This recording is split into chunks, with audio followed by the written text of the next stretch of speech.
Welcome back. More readings from Daily Guidance from Your Angels by Doreen Virtue. So, this next reading is Cast Positive Words into Your Future. Just as you can send loving energy into your future where it will sit and wait for you, adjusting every situation to its highest potential, so can your utterances. As you already know, each word you speak, think, or say has powerful effects. It's the equivalent of a sales order requesting what you'd like to experience. Today, choose words that reflect what you truly desire. From everyone, from that loving being within who truly cares about you and the world. Cast positive speech into your future as a gift to yourself. And just like finding something valuable that you've hidden long ago and forgot about, the fruits of your past experiences will embrace you in times to come. Beautiful. Thought for today: since I am love's creation, so too are all of my creations born of love. All of my words come from that loving place inside of me. I surround everything I say with love and speak kindly about myself and all others. I speak, hear, write, and think in loving terms, and I joyfully receive these manifestations. So there you have it, connected to the last reading as well. But we have to put positive words, change our dialogue, change how we think, right? In a world where people are always comparing themselves to others, there's a lot of competition. Who's better than this one? Who's better than that? Who has more than this one than that one? There's kind of like a hierarchy, if you will, that people see the world. And it's not conducive to self-love, right? And it's not conducive to loving others if we're in a comparison mindset, or if we're in a competition, right? Or if we're judging others, right? And it's not easy. I'm going to tell you that right up front. That it's not easy because our society is really structured um, intentionally by humans, um, as like a hierarchy, whose people have money, right?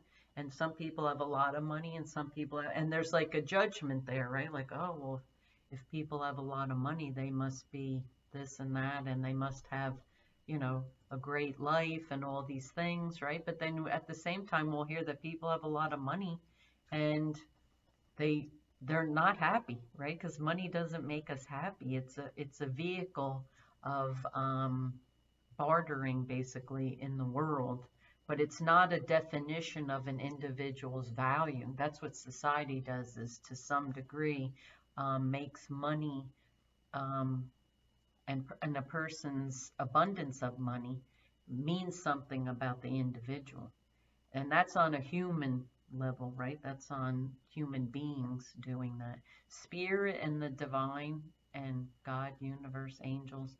Money is not what defines us. What defines us is our heart and our spirit, and how we treat others, right? And how we lovingly speak to ourselves and to others, and to lift others up, right? That's what really matters, truthfully. And in a lot of experiences, when we experience something, and if we experience something that's very difficult, I've had this, how you respond to this impacts the people around you, right? So if you have something difficult happen to you and you're not healed from it, people will see that, right? They'll see that whatever happened, and then how you are as an individual. So we have the option and the opportunity to choose how we're going to interpret what happens to us, and how we're going to um, make it part of our life's purpose, and make it part of our journey, um, and how we can improve ourselves. Because I believe, truthfully, anything that happens to us that's very challenging and very painful is meant to um, change us for the better, so that we can move on to the next portion of our journey, and others will see how what happened to you made you a better person, a nicer person, a kinder person. Someone's heart grows and can grow no matter what it is. And that sounds like extreme, but it's true. It's so true. And when you know those things, you'll see it out in the world as well. So I hope this resonates with you, because you do have to have a large level of awareness, self-awareness, and looking at your situation and circumstances, and viewing it from a perspective of what can I do? What can I learn from this? What can I do with this information, and how will it benefit others? Because that's the whole reason we're here, I believe. Our life is on display for others, and our lives will help others. Every single one of our lives helps other people, whether we know it or see it or not. It's just the truth. So, and that's why we're all here. We all have our own divine plan and our own divine mission. So whatever happens to us is meant for good in the bigger picture, for ourselves, for others, the world. It's meant for good. So I hope that helps someone. That's the purpose of me continuing to make these videos. If you need help with any of these things, leave me a message in the description box. Give me 72 hours and I'll respond, and we'll see what the next steps are. Okay, so you've got this. You can do it. You're here for a reason. Namaste. See you in the next video. Bye.